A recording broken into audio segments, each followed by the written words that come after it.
أعوذ بالله من الشيطان الرجيم. بسم الله الرحمن الرحيم. الحمد لله رب العالمين. الرحمن الرحيم. مالك يوم الدين. إياك نعبد وإياك نستعين. اهدنا الصراط المستقيم. صراط الذين أنعمت عليهم غير المغضوب عليهم ولا الضالين.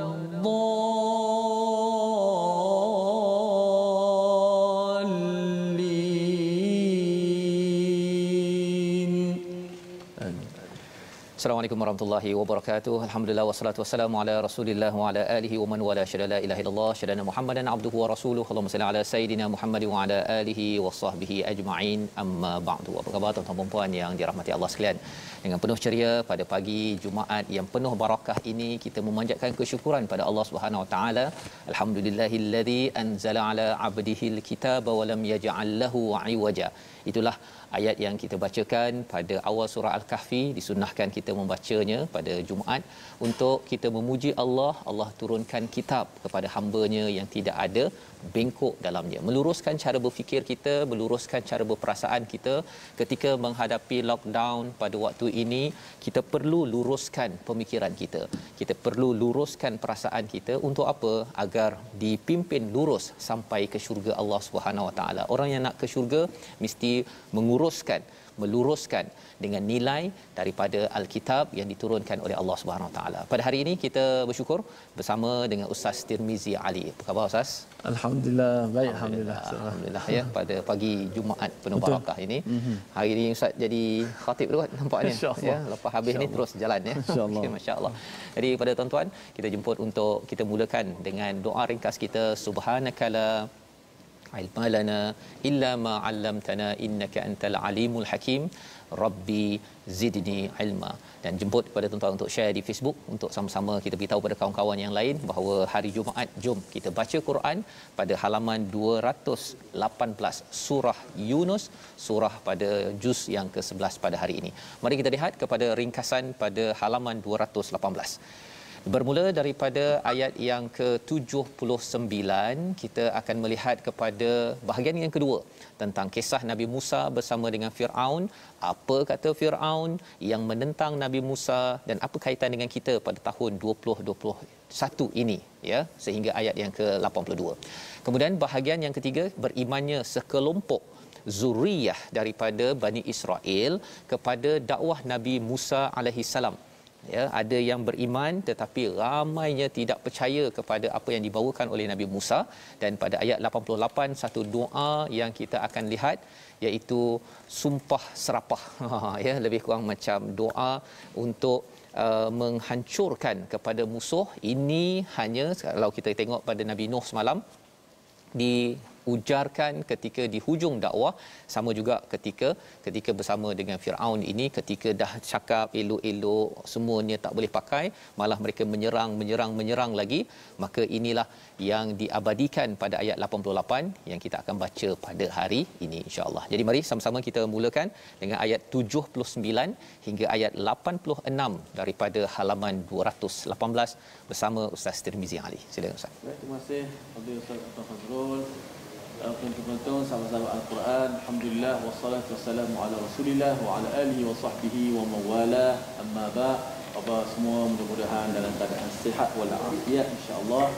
Pada hari Jumaat sampai ayam memperbanyakkan selawat Allahumma salli ala sayyidina Muhammad wa ala ali sayyidina Muhammad. Insya-Allah kita nak teruskan perbincangan kita My Quran Time. Okay, jadi kita sama-sama ya, kita ingin berselawat kepada Nabi sallallahu alaihi wasallam, dan apakah yang kita ingin baca sebentar nanti ialah daripada ayat 79 hingga 86 ya, iaitu ayat yang berkaitan dengan kisah Nabi Musa alaihi salam. Jadi mari sama-sama Ustaz. Baik, insya-Allah kita terus baca pada ayat yang ke-79 hingga ayat 86. Moga-moga kita terus dipandu wahyu ilahi insya-Allah. A'udzu billahi minasy syaithanir rajim. Wa qala fir'aun a'tuni bikulli sahirin 'alim. Falamma jaa السحرة قال لهم موسى فلما جاء السحرة قال لهم موسى ألقوا ما أنتم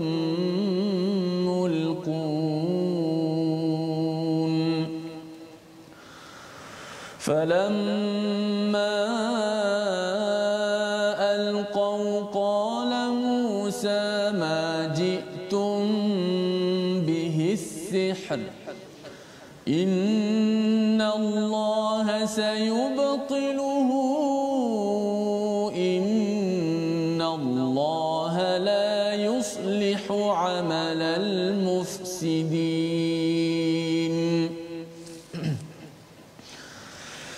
ويحق الله الحق بكلماته ولو كره المجرمون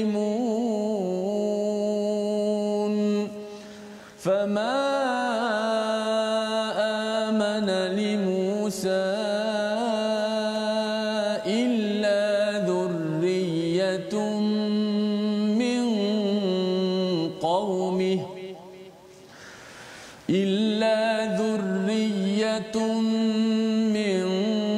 قومه على خوف من فرعون وملئهم أن يفتنهم وإن فرعون لعال في الأرض وإنه لمن المسرفين وقال موسى يا قوم إن كنتم آمنتم بالله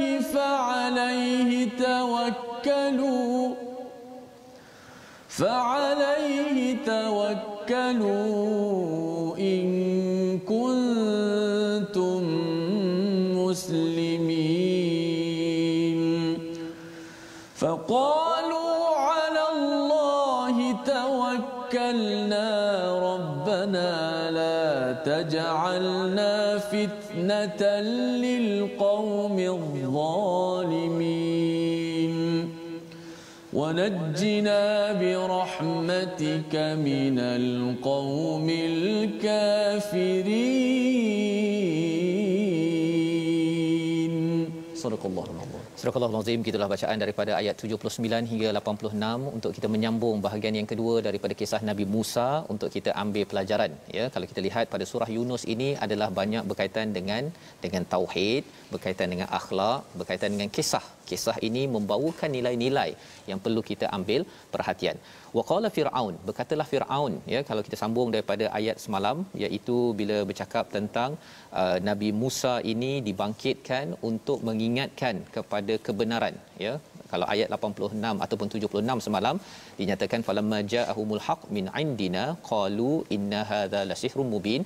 bila dibawakan ayat-ayat Allah Subhanahu taala, orang-orang pada waktu itu Nabi Firaun dan juga kuncu-kuncunya menyatakan ini adalah sihrun mubin, ini adalah satu sihir, kerana mereka kagum kepada apa yang dibawakan. Ayatina ini maksudnya ialah mukjizat ada 9 daripada Nabi Musa, kagum Ustaz ya. Tetapi mereka pasal tak boleh nak lawan, terus saja dicakap ini adalah sihir.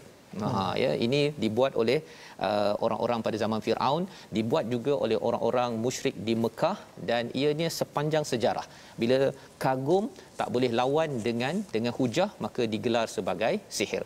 Maka pada ayat 79 ini kata Firaun, kalau begini ya, kalau beginilah dia ni sihir ni, tolong panggil ya. Dia kata Firaun nu'tuni bikulli sahirin alim, iaitu panggillah tukang-tukang sihir yang bijaksana, datang ya, jom kita tengok siapa yang boleh, yang betul sebenarnya, engkau ni tukang sihir baru ke ataupun tukang sihir lama yang aku bagi duit, okey, yang aku jadi manager kepada mereka.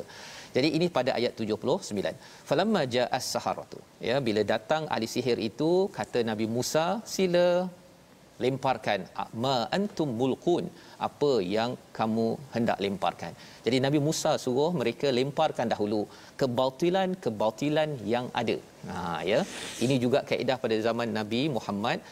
Kerana apa? Kerana kebatilan pada waktu musyrik Mekah itu, mereka sila datangkan, bagi. Pasal apa? Ini menandakan betapa confidentnya Nabi Musa kepada pertolongan Allah, betapa yakinnya Nabi Muhammad kepada Allah, dan juga pada kita tuan-tuan. Bila kita ada Al-Quran, Quran ini seperti tongkat Nabi Musa ya, yang boleh menelan segala ular-ular kecil sihir yang dibawakan. Itu kita kena yakin. Sehingga kan Nabi Musa kata okey, sila datangkan, dan kemudian kegelapan itu dihancurkan oleh kebenaran, iaitu tongkat menjadi ular. Falamma alqau qala Musa ma ji'tum bihi sihr, ya, bila dah datang semua perkara ini, kata Nabi Musa apa? Ma ji'tum, apa yang kamu bawakan ini adalah as-sihr. Ini sihir. Ya, jadi kalau kita tengok dalam surah-surah lain, cerita Nabi Musa ini terus tongkat menjadi ular. Tapi kalau dalam surah Yunus ini Ustaz ya, Nabi Musa bercakap. Yang tempat lain dia punya angle kameranya tengok ular besar terus telan, itu aja. Tapi kali ini kamera beri perhatian kepada perkataan Nabi Musa. Masya-Allah. Mengapa? Kerana di sebalik peristiwa ada perkataan. Di sebalik perkataan ada peristiwa. Di sebalik pandemik yang ada perkataan yang Allah tengah sampaikan pada kita. Kita kena faham, yang ini sebenarnya peringatan daripada Allah. Itu kita faham, kan? Kalau kita tak dapat fokus kepada apa yang sedang disampaikan, kita akan rasa bahawa pandemik ini adalah fenomena alam, yang tidak ada maknanya. Tetapi Allah sedang memberi makna kepada Nabi Musa bahawa ini adalah sihir yang perlu sampai kepada ahli sihir dan orang-orang di sekelilingnya. Innallaha sayubtilu, iaitu Allah akan membatalkan perkara yang tak betul ini, akan hancur. Innallaha la yuslihu amalal mufsidin, sesungguhnya Allah tidak menjayakan perbuatan orang yang melakukan kerosakan. Di sini Allah tidak menggunakan perkataan fasad, tapi Allah menggunakan perkataan amalal mufsidin. Mufsidin ini maksudnya apa tuan-tuan? Sumber kerosakan. Bukan kerosakan, sumber. Maksudnya daripada sini sihir ini macam-macam kerosakan yang berlaku kerana kebatilan yang ada. Itu sebabnya kebatilan ini dalam hidup kita ini kena jaga-jaga. Dari segi cara kita berfikir, cara kita belajar, semua perkara itu sumbernya itu perlu jelas. Kalau sumbernya tidak jelas daripada Al-Quran dan daripada sunnah, maka kesannya apa? Kita mungkin mengajar doa, tapi doa itu ada bercampur-campur dengan perkara yang tidak jelas. Itu kita kena jaga-jaga. Khuatir nanti ia memasukkan perkara yang tidak benar. Maka dinyatakan pada ayat 82, wa yuhiqqullahu al-haqqa bikalimatihi walau karihal mujrimun, ya, iaitu Allah akan mengukuhkan perkara yang benar dengan ketetapannya walaupun orang yang melakukan dosa tidak menyukainya. Tuan-tuan beri perhatian kepada perkataan bikalimatihi, ya, dengan kalimah Allah. Apakah kalimah Allah yang kita baca setiap hari dalam My Quran Time ini? Namanya Ustaz Al-Quran. Jadi perbincangan ulama menyatakan kalau siapa yang bersama dengan Al-Quran, maka kebenaran akan muncul juga.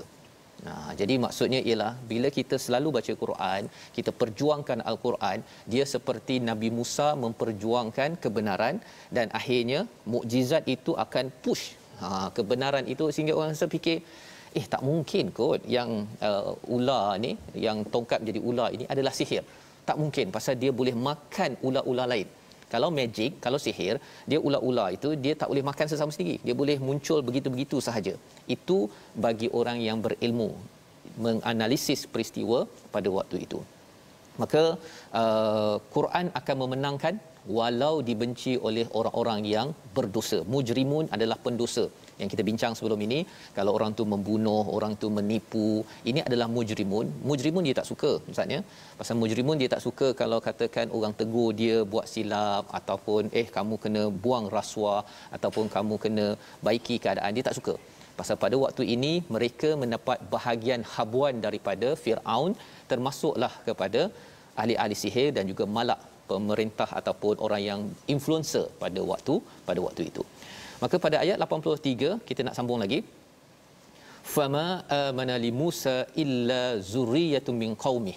Ini adalah penerangan yang penting untuk kita faham tentang apakah hakikat iman. Ya, katanya tidak beriman kepada Nabi Musa ini kecuali zuriyat min qaumihi, iaitu sebilangan kecil daripada keturunan Bani Israel. Maksudnya Bani Israel itu ramai tapi yang beriman pada waktu itu tak banyak. Mengapa? Satu, malak tidak beriman, influencer ataupun penasihat-penasihat Firaun tak beriman. Pasal apa? Pasal mereka dapat gaji.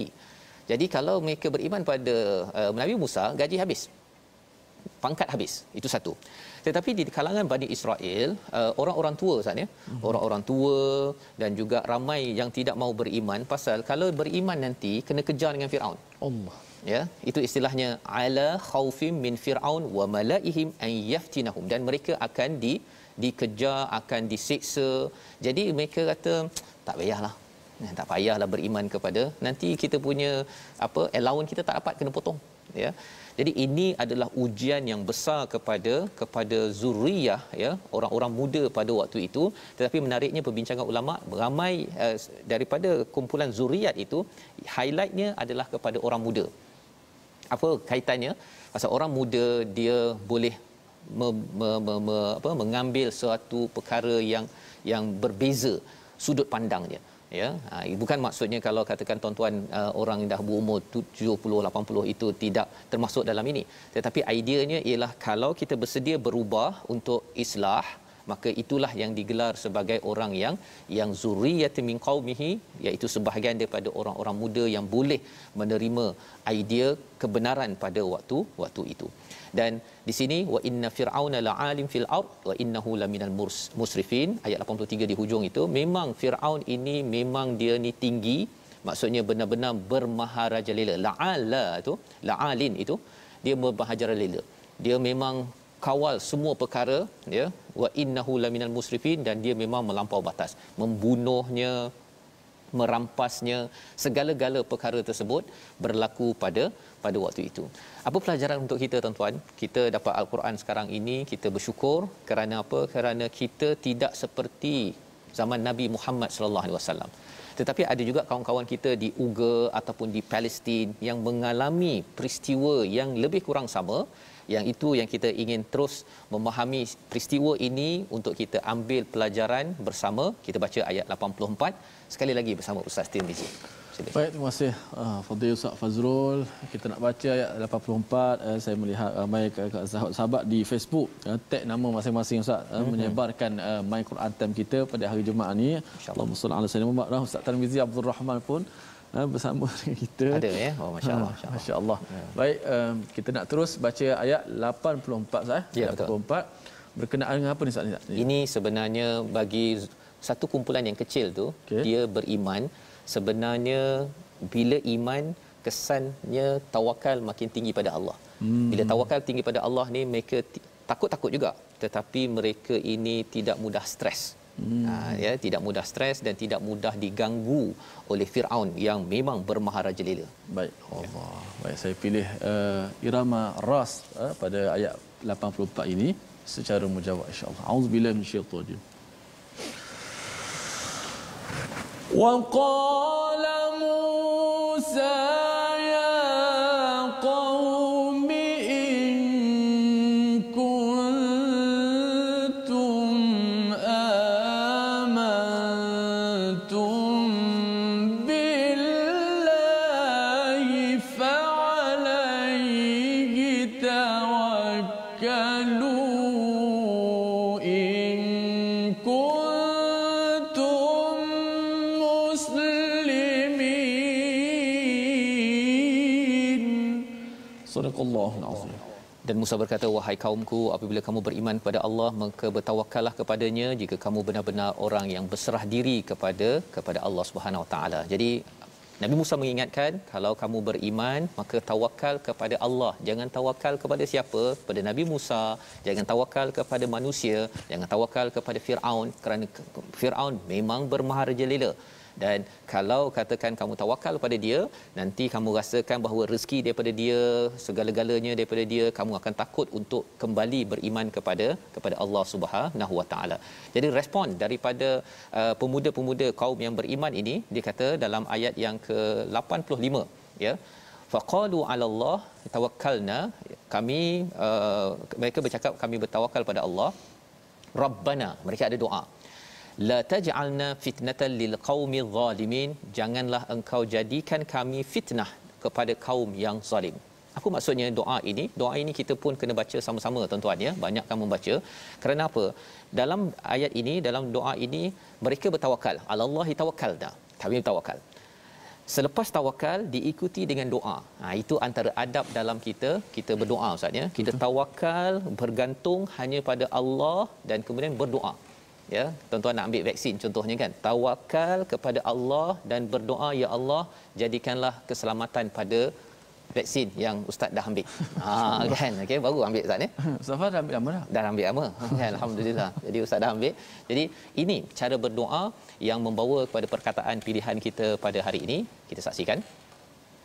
Iaitu perkataan kita adalah sahara, yang bermaksud sihir, berulang sebanyak 63 kali, dan perkataan ini, amalan sihir tidak dibenarkan dalam Islam, tetapi penggunaan perkataan ini banyak kali oleh musuh kerana mereka kagum kepada apa yang dibawakan oleh Nabi Musa, oleh Nabi Muhammad sallallahu alaihi wasallam, tetapi mereka tak boleh nak patahkan hujah, maka mereka menuduh dengan istilah sihir, di mana kita bukannya menggunakan sihir, tetapi kita bersama mukjizat daripada Allah yang tidak boleh dikalahkan. Inilah Al-Quran, dan kita bertemu kembali semula. Kita berehat sebentar, My Quran Time, baca faham amal, insya-Allah.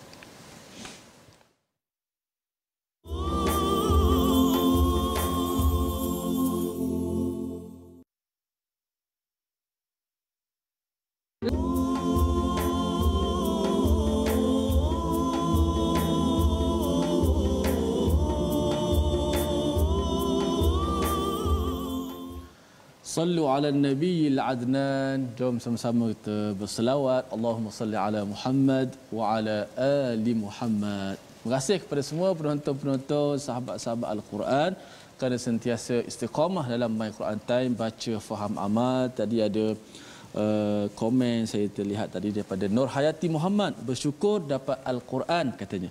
Faham atas segala peristiwa yang berlaku hari ini. Semua ujian ada hikmah, iaitu untuk kita kembali kepada Allah Subhanahu Wa Taala. Moga-moga menjadi kata-kata semangat kepada kita semua, sahabat-sahabat Al-Quran yang sentiasa memberi komentar, yang sentiasa membuat nota, yang sentiasa memberi kata-kata semangat, doa.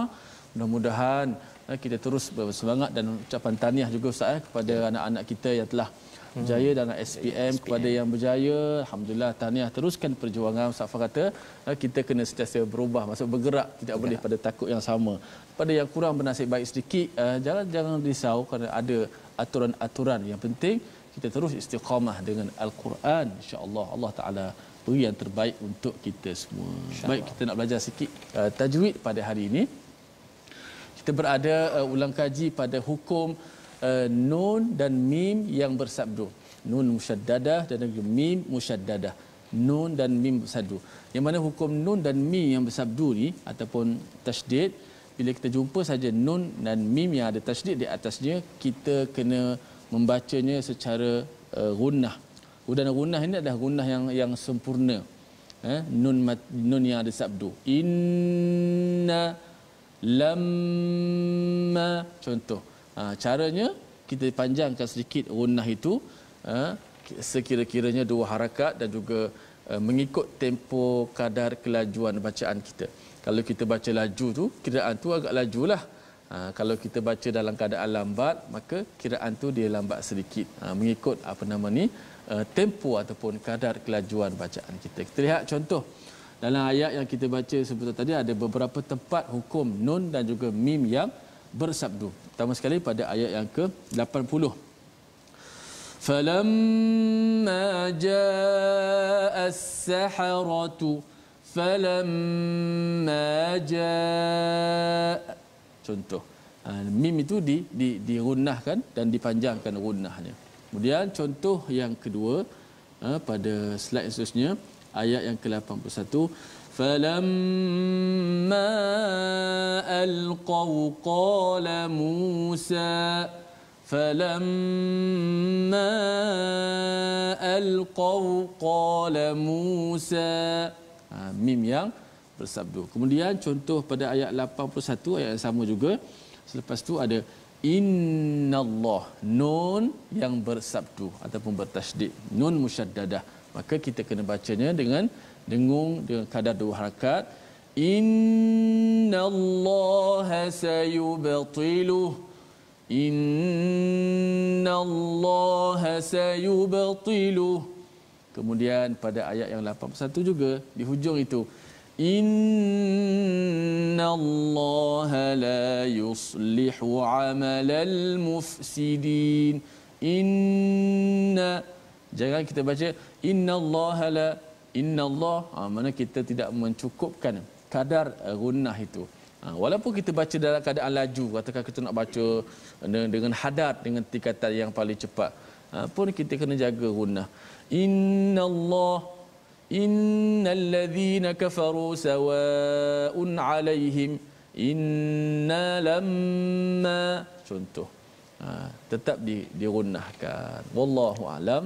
Safas. Baik, terima kasih ucapkan pada Ustaz Tirmizi. Kita belajar sebentar tadi mim dan juga nun musyaddadah, Ustaz, ya, yang ada sabdu, ya. Jadi dia punya dengungnya sempurnalah tu. Ya, sempurna berbanding dengan kalau nun bertemu dengan huruf-huruf lain tu, dia ada tahap-tahapnya. Betul, dia ada tahap-tahap. Okey, baik. Jadi alhamdulillah kita sudah pun melihat kepada hukum tajwid, dan kita ingin menyambung. Sebentar tadi kita sudah baca ayat 79 hingga 86, dan kita dah melihat kepada doa, ya, orang-orang beriman pada zaman Nabi Musa, ya, iaitu mereka menyatakan rabbana la taj'alna fitnatan lil qaumil zalimin. Ya Allah, janganlah engkau jadikan kami ini sebagai fitnah. Kita kena faham, tuan-tuan, ya, bila di atas muka bumi ini orang-orang yang zalim, mereka ini diuji dengan apa? Mereka akan membuat lebih banyak kerosakan. Orang yang zalim akan melakukan lebih banyak kezaliman. Jadi ketika mereka buat kezaliman itu, siapakah targetnya? Targetnya itu, fitnahnya itu, fitnah itu maksudnya apa? Menjadi mangsa. Mangsanya siapa? Iaitu sama ada orang beriman ataupun orang yang tidak beriman. Orang tak beriman pun kena juga uji. Jadi maksudnya kita ni memang di daerah ujian, Ustaz, ya. Orang yang buat zalim itu dia kena kepada orang yang beriman, pada orang yang tidak beriman. Maksudnya orang zalim ni katakan dia nak bunuh ataupun dia nak rampas harta. Kadang-kadang dia rampas harta orang tak beriman dan orang yang beriman. Jadi pada zaman Nabi Musa itu, Bani Israel ada yang beriman, ada yang tidak beriman. Jadi Firaun serang dua-dua kumpulan sekali. Jadi doa bagi orang beriman, Rabbana la taj'alna fitnatan lil qaumidh zalimin. Orang zalim kalau nak buat hal pun biarlah dia pergi fitnahkan ataupun dia menjadikan mangsa di kalangan orang yang zalim juga. Sesama mereka tak apa, kan. Tapi kita tidak mahu kita beriman ini menjadi mangsa kepada orang yang zalim. Ini doa yang biasa kita baca, tapi kita faham, oh rupanya kita ini memang sentiasa menjadi ujian sesama kita. Wa najjina bi rahmatika minal qaumil kafirin, iaitu kami minta ya Allah selamatkan dengan rahmat-Mu, dengan kasih sayang-Mu daripada kaum yang kafirin. Tadi kaum yang zalim, satu lagi kaum yang kafir. Apa bezanya? Zalim ini dia selalu buat dosa, kalau kafir ini dia kufur kepada Allah Subhanahu Wa Taala. Jadi dua-dua geng ini, dua-dua kumpulan ini kita minta dijauhkan daripada orang yang beriman, dan harapnya kita bukan sebahagian daripada orang itu. ya. Ada orang yang dia Islam tetapi dia zalim, ya. Kita tidak mahu jadi orang yang sedemikian. Jadi apakah sambungan daripada peristiwa Nabi Musa ini, ayat 87 sehingga 88 menceritakan tentang lockdown. Ada lockdown, Ustaz. Nanti kita tengok macam mana lockdown dekat rumah sebenarnya dirakamkan dalam ayat 88 untuk panduan kita bersama hari ini, insya-Allah. Silakan Ustaz. Baik, terima kasih Ustaz Faz. Allah. Bila sebut lockdown ni, semua orang rasa macam nak tahu apa benda perkara ni nak dibuat ketika lockdown, Ustaz. Kan ada yang tak tahu dah nak buat apa, habis dah masakan apa, semua dah habis menu dah masak. Ada kata tak ada masakan lain lagi ke? Maka kita penting kita nak mengisi lockdown kita di rumah kita ni macam mana Allah Subhanahu Wa Taala berikan kepada kita, bertuah kita ada mukjizat. Kalau tak ada Quran, hari dalam ujian apalah kita dapat buat, tak tahu dah. Tapi begitulah mukjizat Allah Taala jaga Al-Quran ini, bukan sekadar daripada huruf-hurufnya, kalimah-kalimahnya, bahkan suara penyampaian Al-Quran juga Allah Subhanahu Wa Taala menjaga, memelihara, sebab Al-Quran Allah pelihara. Apatah lagi nasihat-nasihat terkandung dalamnya yang sangat penting untuk kita memahami, seterusnya dapat mengamalkan. Itu yang sangat penting. Baik, kita nak baca seterusnya alunan lagu Bayati lah pula, Bayati Kurdi pada ayat yang ke 2 ayat sah, 2 ayat 87 dan 88. أعوذ بالله من الشيطان الرجيم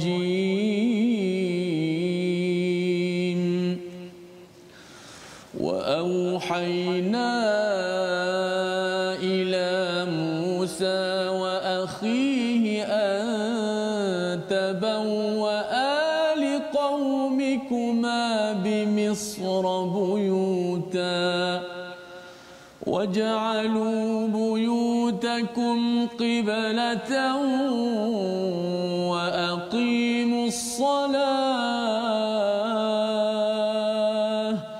وَبَشِّرِ الْمُؤْمِنِينَ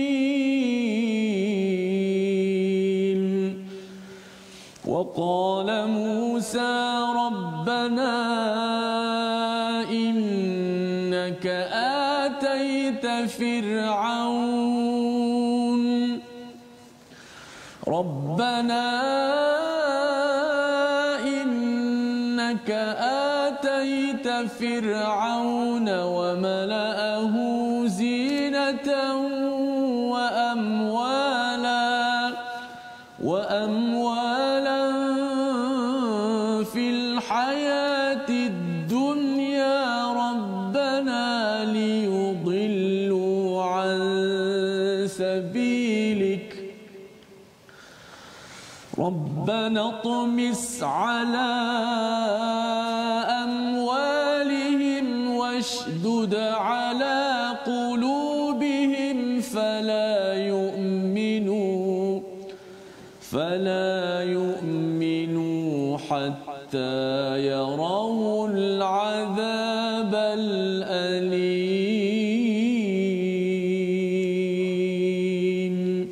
صدق الله العظيم. Surah Al-Azim, gitulah 2 ayat daripada surah Yunus, ya, sebentar tadi. Dan kami wahyukan kepada Musa dan saudaranya, ambillah beberapa rumah di Mesir untuk tempat tinggal kaummu dan jadikanlah rumah-rumahmu itu tempat ibadah dan laksanakanlah solat serta gembirakanlah orang-orang mukmin. Sebenarnya inilah ayat lockdown, Ustaz, ya. Okey. Mereka ini sebenarnya apa yang berlaku, tuan-tuan, ya.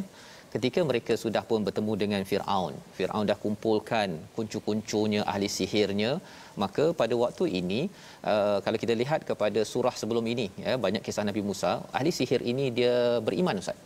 Beriman. Jadi ada zuriyah daripada qaumihi, daripada kaum Nabi Musa, Bani Israel ini beriman. Pasal dia tengok kepada ahli sihir. Sebelum tu tak beriman sangat, ya, tapi bila tengok ahli sihir itu beriman, maka sebahagiannya beriman kepada Nabi Musa, kepada Allah Subhanahu Wa Taala, ya. Jadi apakah yang berlaku? Diajarkan tadi bahawa mereka kena bertawakal dan mereka harapkan jangan menjadi fitnah, ya, menjadi mangsa kepada orang-orang yang zalim dan juga diselamatkan daripada orang-orang yang kafir. Maka selepas itu Allah wahyukan kepada Nabi Musa dan saudaranya, abang dia, ya, abangnya namanya Harun, ya, abang, ya, bukan adik, abang tolong adik sekarang ni, ya, dua-dua. Okey. Jadi apakah yang berlaku? Antabawwa liqaumikuma, iaitu bawakan mereka ini semua. Tabawwa'a ini maksudnya ialah tempat tinggal yang selesa ataupun yang boleh menyelamatkan mereka. Bimisra buyutan waj'alu buyutakum, iaitu pergi ke Mesir dan ambil beberapa rumah, jadikan rumah mereka ini apa? Perkataannya qiblatan wa aqimus solah, jadikan ia sebagai rumah-rumahmu itu tempat ibadah dan laksanakan solat. Kita kena faham ustaz ya, ini dekat Mesir. Palestin tak ada lagi ni. Palestin tak ada, Masjidil Aqsa tak ada lagi. Jadi persoalannya kiblat mereka ke arah mana?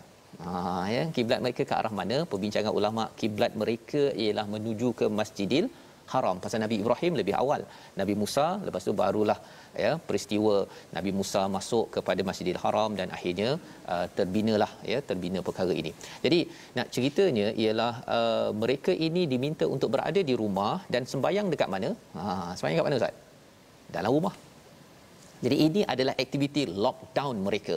Mereka kena jaga keimanan mereka, dan aktiviti menjaga keimanan mereka ini adalah dengan wa aqimus solah. Jadi ini adalah aktiviti bagi Bani Israel yang beriman, yang mereka ini adalah orang-orang yang Allah beritahu wabasyiril mukminin, berikan kabar gembira pada orang beriman bahawa siapa yang lockdown dalam rumahnya, dia bina keimanan dengan solat, bukan iman dengan sekadar dia beriman sahaja, tapi mesti dimanifestasikan dengan solat, maka orang-orang inilah orang-orang yang mendapat ucapan tahniah, ucapan kejayaan, sila beri kabar gembira, walaupun kamu ni kena tahan dekat rumah, kamu sebenarnya adalah orang-orang yang berjaya. Ini adalah mesej untuk kita tuan-tuan pada tahun ini ketika kita lockdown malah kalau kita tak lockdown boleh pergi ke masjid pun, sebenarnya bila kita dapat kiblat kita daripada masjid ke Masjidil Haram, kita sebenarnya ada mesej yang macam-macam. Sebenarnya Masjidil Haram kita ada tapi kita tak boleh pergi. Kemudian kita ada Masjidil Aqsa, kita tak boleh pergi, dia masih lagi terjajah. Tetapi yang pentingnya jangan sampai rumah kita hilang kiblat. Jangan sampai rumah kita hilang kiblat. Apa maksud hilang kiblat? Di mana ahli keluarga tidak menghadap kiblat pada waktunya. Dan ini adalah seruan kepada orang yang beriman, yang berjuang. Kalau nak berjuang, tanda perjuangan itu ialah apa? Anak-anak muda, zuriyah yang beriman ini walaupun sedikit, tapi perjuangan mereka ini dilambangkan oleh aktiviti mereka menjaga kiblat ketika lockdown di dalam rumah mereka.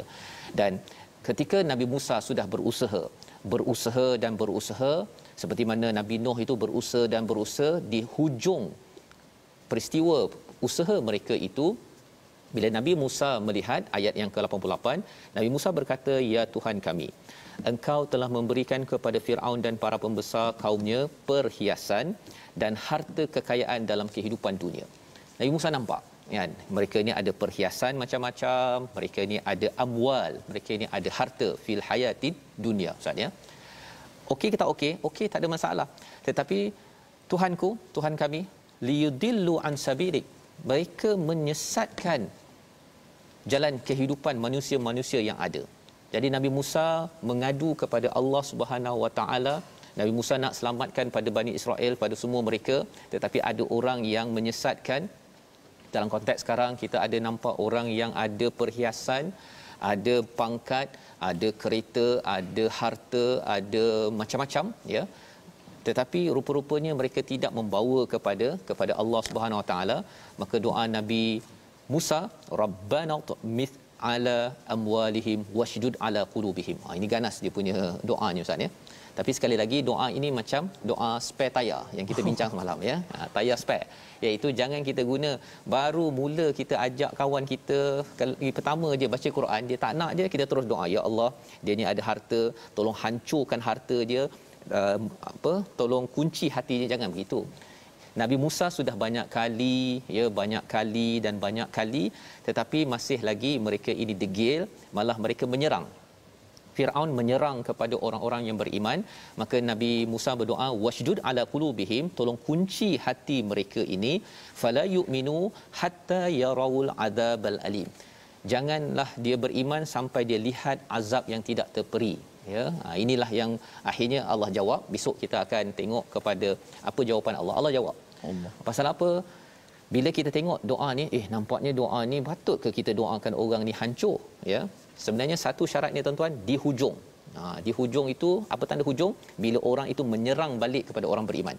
Dia tak serang itu maksudnya fizikal nak bunuh ya. Kalau dia serang, dia kutuk ke apa ke, jangan kita doa begini. Satu.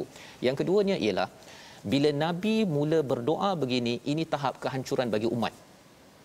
Tahap kehancuran. Jadi para pendakwah jangan suka kutuk ataupun marah doa kezaliman pada orang, kecuali kita sudah pun membuat sesuatu kepada kaum tersebut, ataupun kalau kaum tersebut dia menyerang dan membunuh orang beriman, barulah doa ini digunakan. Tayar spare ni baru guna Ustaz. Ya, jangan guna pada setiap masa. Sikit je, ya Allah hancurkanlah dia, ya Allah pasal dia ni lambat baca Quran. Jangan cakap begitu. Jangan gunakan dalam konteks yang salah. Pasal dalam memahami teks ini, konteks kena betul. Sebabnya dalam keadaan semasa Ustaz ni, kadang-kadang bila orang faham konteks salah, jadi benda yang betul jadi salah, benda yang salah jadi betul. Jadi ini penting apabila kita membaca Al-Quran, konteksnya, asbabun nuzulnya, ya, bila surah ini turun, memberi maklumat kepada kita, membawa kepada resolusi halaman 218. Sama-sama kita saksikan. Yang pertama, resolusi kita ketika berhujah, datangkan hujah batil atau biasa dahulu sebelum ditunjukkan mukjizat agar lebih jelas kebenaran, ya. Kita nampakkan apa beza di antara Quran dan juga hujah-hujah yang tidak betul. Yang pertama. Yang kedua, terus berpegang kepada kebenaran, kerana kebenaran pasti akan menang walau diancam. Kerana kebenaran itu adalah daripada Allah. Kita pegang pada Quran, Quran akan memenangkan orang yang bersama dengannya. Yang ketiga, utamakan solat dalam menghadapi kemelut cabaran, terutama lockdown sekarang, kerana itu telah dirakamkan kepada Bani Israel pada zaman Nabi Musa. Ini juga untuk kita. Sama-sama kita doa agar kita menghadapi lockdown ini dengan panduan daripada surah Yunus daripada Al-Quran. Silakan Ustaz. Bismillahirrahmanirrahim. Alhamdulillahirabbil alamin. Wassalatu wassalamu ala asyrafil anbiya'i wal mursalin wa ala alihi wa sahbihi ajma'in. Allahumma inna nas'aluka fi'lal khairat wa tarkal munkarat wa hubbal masakin. وأن تغفر لنا وترحمنا وإذا أردت فتنة في قوم فاقبضنا إليك غير مفتونين. Ya Allah, ya Tuhan kami, berilah kekuatan kepada kami untuk terus dan cinta melakukan kebaikan, ya Allah.